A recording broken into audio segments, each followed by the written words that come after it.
ప్రజాస్వామ్యం అనేది కేవలం ప్రభుత్వ రూపం కాదు. ఇది ప్రాథమికంగా అనుబంధిత జీవన విధానం, ఉమ్మడి కమ్యూనిటీ అనుభవం. ఇది తప్పనిసరిగా తోటివారి పట్ల గౌరవం మరియు గౌరవప్రదమైన వైఖరి అన్కోట్ డాక్టర్ బిఆర్ అంబేద్కర్.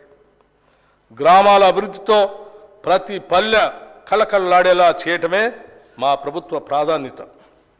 అందుకే గ్రామీణ అభివృద్ధి విషయంలో గత 10 ఏళ్లలో పడ్డ తప్పటడుగుల్ని సరిచేయబోతున్నాం. ప్రతి గ్రామం యూనిట్గా గ్రామాల అభివృద్ధికి ప్రణాళిక తీసుకొని ముందుకు వెళుతున్నాం. మనస వాచ కర్మణ ప్రజాస్వామ్య వ్యవస్థలో తమ కర్తవ్యాల్ని తామే నిర్వర్తించేలాగా చూస్తాం. ఇది మేమేదో ప్రజాస్వామ్యానికి చేస్తున్న మేలు కాదు. గ్రామాల్లోని అణగారిన వర్గాలకు, గ్రామీణ పేదలకు మేము కల్పిస్తున్న హక్కు, నిస్సహాయులకి, అభాగ్యులకి మేమిస్తున్న గ్యారంటీ, సామాజికంగా అన్యాయం ఎదుర్కొంటున్న వారికి మేమిస్తున్న ధైర్యం. మీకు తెలుసు, దేశానికి గ్రామాలే పట్టుగొమ్మలని మహాత్మా గాంధీ చెప్తే దాన్ని ఆచరించి చూపించిన గొప్ప ప్రధాని కీర్తిశేషులు రాజీవ్ గాంధీ గారు. దేశంలో గ్రామ స్వరాజ్యానికి బాటలు వేసేందుకు ఆనాటి ప్రధాని రాజీవ్ గాంధీ ప్రభుత్వం 73-74వ రాజ్యాంగ సవరణను ప్రతిపాదించింది. గ్రామ పంచాయతీలకి ఆర్థిక వెసులుబాటు కల్పించడమే కాకుండా వారి అభివృద్ధి ప్రణాళికను వారే రూపొందించుకునే విధంగా కేంద్రం నుంచి నేరుగా నిధుల్ని పంచాయతీలకు అందజేసిన ఘనత అప్పటి కాంగ్రెస్ ప్రభుత్వానికే దక్కుతుంది. గ్రామ పంచాయతీల్ని మరింత బలోపేతం చేస్తాం. సకాలంలో నిధులు అందించి గ్రామాభ్యుదయానికి బాటలు వేస్తాం. గ్రామీణ ప్రాంతాలలో సురక్షిత తాగునీరు ఇప్పటికీ పూర్తిగా అందుబాటులో లేదు. 35,752 కోట్ల రూపాయలు ఖర్చు చేసి మిషన్ భగీరథ పూర్తి చేశామని గత ప్రభుత్వం గొప్పలు చెప్పింది. వాస్తవానికి ఇన్ని వేల కోట్లు ఖర్చు చేసినా ఈనాటికి రాష్ట్రంలో సురక్షిత మంచినీరు లేని గ్రామాలు ఎన్నో ఉన్నాయి. కేంద్ర జల మంత్రిత్వ శాఖ కూడా అప్పటి రాష్ట్ర ప్రభుత్వం తెలంగాణలో 100% ఇళ్లకు సురక్షిత మంచినీరు అందుతుందని చెప్పడాన్ని తప్పుబట్టింది. ఈ విషయంలో అప్పటి రాష్ట్ర ప్రభుత్వం తప్పుడు నివేదికలు ఇవ్వటం వల్ల కేంద్ర జల మంత్రిత్వ శాఖ మన రాష్ట్రానికి హక్కుగా రావాల్సిన నిధులు కూడా ఇవ్వలేదు. స్థానికంగా ఉన్న నీటి వనరుల్ని వాడుకోవటం కాకుండా సుదూర ప్రాంతాల నుంచి పైప్ లైన్ల ద్వారా తాగునీరు అందించే ప్రయత్నం చేయటం వల్ల ఖర్చు ఎన్నో రెట్లు పెరిగి చివరకు సమస్యలు తలెత్తుతున్నాయి. స్థానిక నీటి వనరులను నిర్లక్ష్యం చేసి ఎక్కడి నుంచో నీరు తేవటం అనేది ప్రయాసతో కూడుకున్న పని. కేవలం కాంట్రాక్టర్లు మాత్రమే ఈ కార్యక్రమం ద్వారా లాభపడ్డారు. ఈ కారణంగా గ్రామీణ పేదలు సురక్షిత మంచినీటి కోసం ఇంకా ఇబ్బంది పడుతూనే ఉన్నారు. మిషన్ భగీరథ కార్యక్రమాన్ని ఇప్పటికైనా ప్రక్షాళన చేయకపోతే ఎంతో ప్రజాధనం వృధా అయ్యే ప్రమాదం ఉందని మీకు తెలియజేస్తున్నాం. అందుకే ఈ దిశగా దిద్దుబాటు చర్యలు ప్రారంభించాం. 2014 సంవత్సరంలో కొత్తగా ఏర్పడిన మన రాష్ట్రానికి మొదటి ఆర్థిక సంఘం నియమించుకోవటం జరిగింది. రాష్ట్ర ఆర్థిక సంఘం తన నివేదికలో రాష్ట్ర నికర స్వంత పన్నుల ఆదాయంలో 11% నిధులు గ్రామీణ మరియు పట్టణ స్థానిక సంస్థలకు కేటాయించమని సిఫార్సు చేసింది. ఈ 11%లోని 61% నిధులు గ్రామీణ స్వయం ప్రతిపత్తి సంస్థలు కేటాయించాలని కూడా సిఫార్సు చేసింది.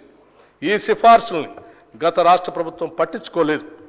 నిబంధనల ప్రకారం రాష్ట్ర ఆర్థిక సంఘం యొక్క నివేదికపై తీసుకున్న చర్యలను అసెంబ్లీలో ఉంచాలి. అయినా కూడా దాన్ని పూర్తిగా నిర్లక్ష్యం చేశారు. మా ప్రభుత్వం ఆ సిఫార్సులను వెంటనే ఆమోదించింది. ఆ ప్రకారమే నిధులు విడుదల చేస్తుంది. 1 దశాబ్దం వరకు కూడా శాసనసభలో రాష్ట్ర ఆర్థిక సంఘ నివేదికను ప్రవేశపెట్టలేదు. దానిని మా ప్రభుత్వం ఆమోదించి ఈ సభ ముందు ఉంచుతున్నాము. ఈ బడ్జెట్లో పంచాయతీరాజ్ గ్రామీణ అభివృద్ధి శాఖకు 40,080 కోట్ల రూపాయలు ప్రతిపాదిస్తున్నాం. తెలంగాణ రాష్ట్రానికి హైదరాబాద్ పాలనా కేంద్రం మాత్రమే కాదు, రాష్ట్ర అభ్యున్నతికి అవసరమైన ఆర్థిక వనరులను అందించే గుండెకాయ లాంటిది. హైదరాబాద్కు ఈ ఆర్థిక శక్తినిచ్చింది గత కాంగ్రెస్ ప్రభుత్వాలే.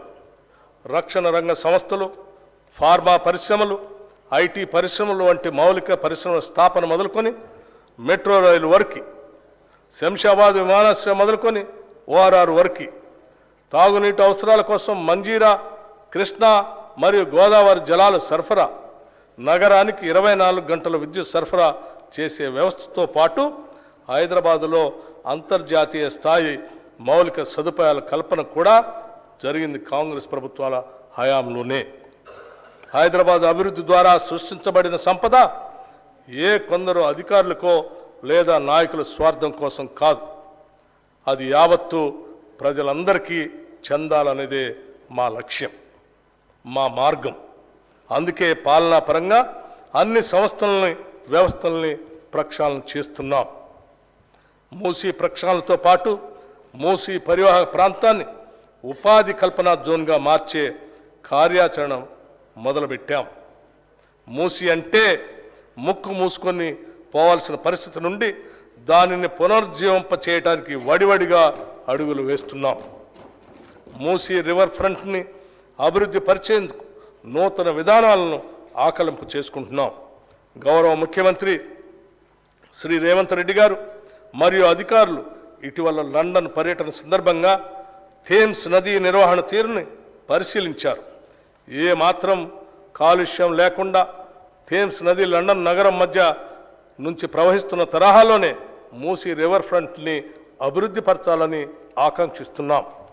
ఈ మేరకు ఇటీవల హైదరాబాద్ వచ్చిన British high commissioner Alex Ellis మరియు నీతి ఆయోగ్ వైస్ చైర్మన్ శ్రీ సుమన్ బెర్రీలతో కూడా ప్రభుత్వం చర్చలు జరిపింది. Musi river front development project ద్వారా ఈ కార్యక్రమం చేపడతాం. దీనిలో భాగంగా పాదచారుల జోన్లు, పీపుల్స్ ప్లాజాలు, పాత నగరంలోని హెరిటేజ్ జోన్లు, హాకర్ జోన్లు, చిల్డ్రన్స్ థీమ్ పార్కులు, ఎంటర్టైన్మెంట్ జోన్లు అభివృద్ధి చేస్తాం. మూసీ నదిని, నదీ తీరాన్ని ఒక పర్యావరణ హిత పద్ధతిలో సమగ్ర ప్రణాళికతో అద్భుతంగా తీర్చిదిద్దుతాం. మన సాంస్కృతిక కట్టడాల పరిరక్షణ కూడా ఈ పథకంలో భాగంగా అమలు చేస్తాం. దీనికి కావలసిన నిధుల్లో ఎక్కువ శాతం నది చుట్టూ ఉన్న భూముల్ని వాణిజ్య అవసరాలకు అనుగుణంగా మార్చి సమకూరుస్తాం. భవిష్యత్తులో ఈ project Charminar, Hitec City, Salar Jung museum మరియు ఇతర పర్యాటక స్థలాలతో సమానంగా పోటీ పడుతుందనటంలో ఎటువంటి సందేహం లేదు. హైదరాబాద్ మెడలో అందమైన హారంలాగా మూసీ నదిని తీర్చిదిద్దుతాం.